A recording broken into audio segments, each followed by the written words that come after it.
Hello everyone, welcome to today's video.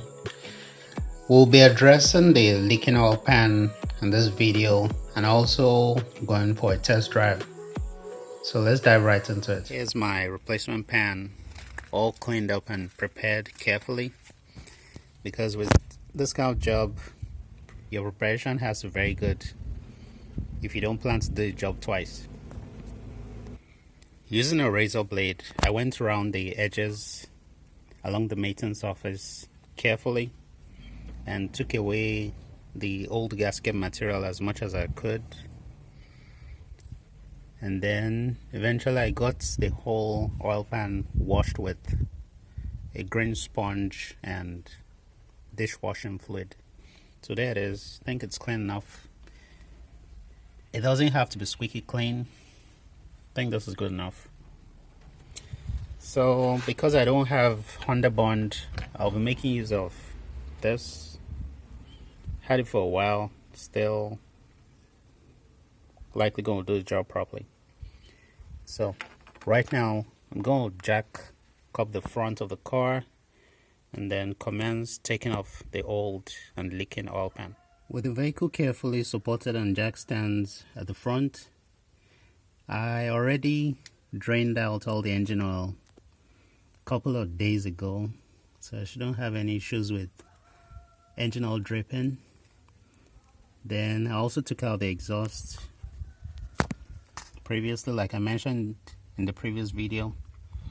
So right now I'll be taking out all the bolts on the edges of the oil pan to get it out.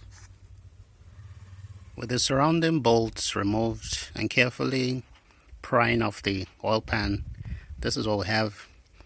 It didn't take too much effort getting the pan off. That was an obvious sign that it was leaking around the edges, like I said earlier on. So here it is.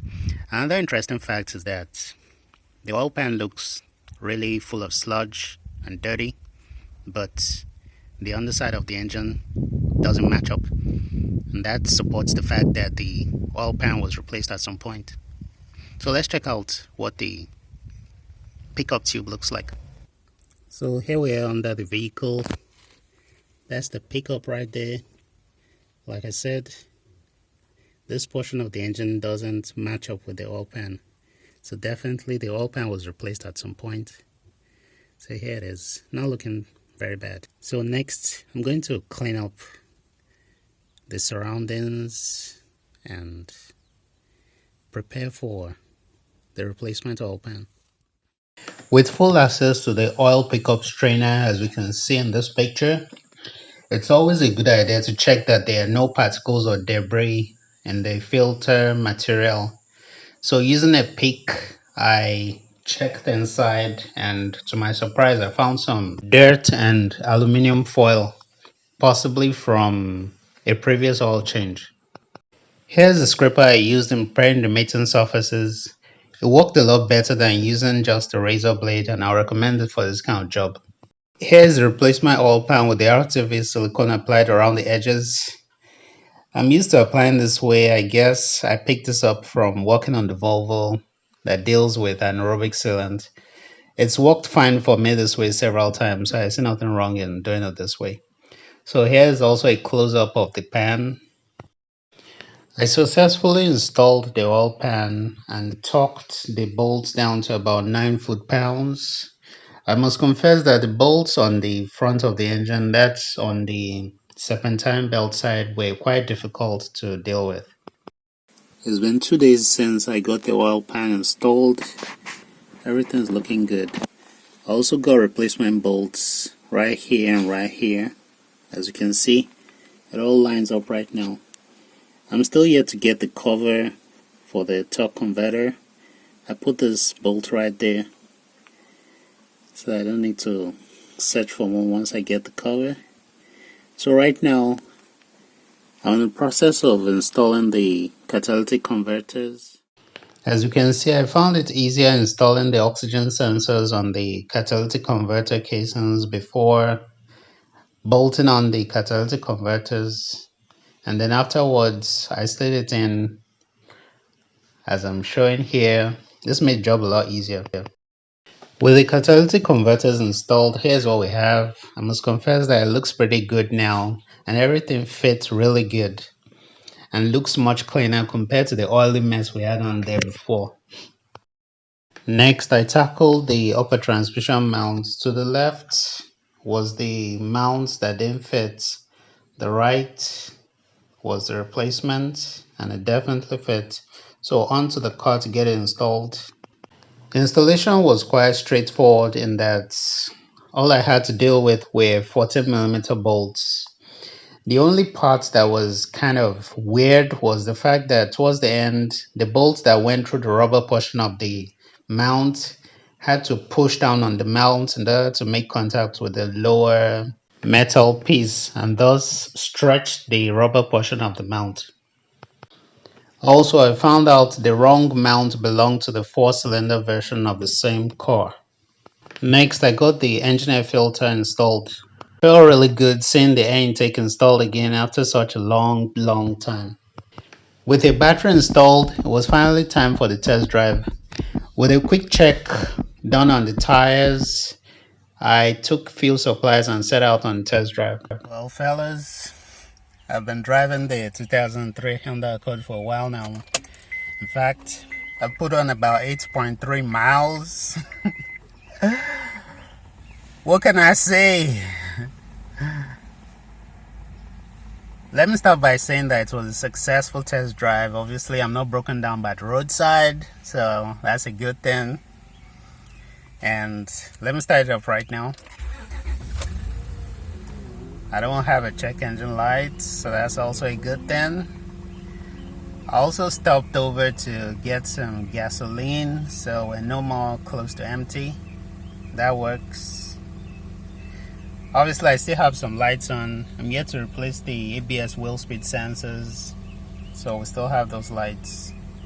And then I'm not sure whether once the ABS gets fixed, the brake light will also go off. So that's yet to be addressed. So far, what have I noticed with the test drive? Let me start by saying the driver front wheel is obviously bad. It's warped out of shape, so it wobbles a lot. So I need to get that replaced. Let me show you right here. I'm at the usual spot where I film. That's it right there. So definitely I'll need a replacement wheel for the driver front. And then let me take you underneath.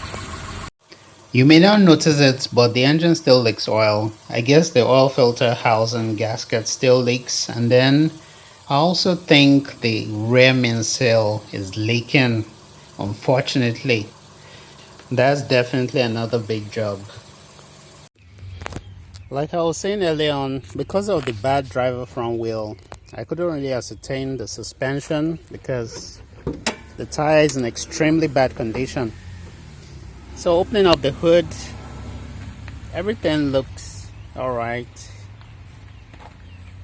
I could hear a lot of squealing noises while driving, so probably I'll need to get the serpentine belt replaced. Yeah, you can see signs of fraying, and it seems it was making all the noise. And for some reason, I think VTEC isn't kicking in, so it doesn't have much power. I guess it's because it's still leaking oil underneath. And then something very obvious I noticed was that the passenger front strut was blown, so the ride was quite choppy and bumpy. Besides that, so far has been good, at least it drives. Then I'll definitely need to get the power steering pump replaced. It seems like I don't have any power steering at all, so I already replaced the seal on here, and that didn't seem to do much, so I'll need to get a new power steering pump. So the plan is, after replacing the front strut on the passenger side and also getting the driver's side front tire replaced, I'll be able to ascertain whether the suspension still has any components that need replacing. I'm suspecting I'll need to replace the front ball joints because the front felt extremely loose. With all the components I replaced, I expected the front to be quite tight, but that wasn't the case. Probably because the strut on the side is blown. So that was the test drive. That's a donkey in the background. Yeah. So that's how the test drive has been. Just a couple of minor issues left, and should be fully on the road. For the speedometer issue, I'm guessing I just need to get the needle back to 0, and that should get it resolved. Probably someone tampered with it in the past, and that's why it's not returning back to 0. So I'll call that a win because I'm not broken down by the roadside. I want to give a big thank you for all your support, for getting me this far. Obviously, if you're restoring a vehicle, it's necessary to drive it around so that you'd ascertain whether the vehicle can perform its primary function, which is to get you from place to place. So we're approaching the end. By the next video, I should get the strut replaced and also the front wheel, and then we'll move on from there. So this wraps up the video. Hope you found it informative. Don't forget to leave me a like. Also subscribe if you haven't done so already, and remember to hit the bell notification icon so you get notified whenever I upload a new video. Till next time, stay safe out there everyone. Bye.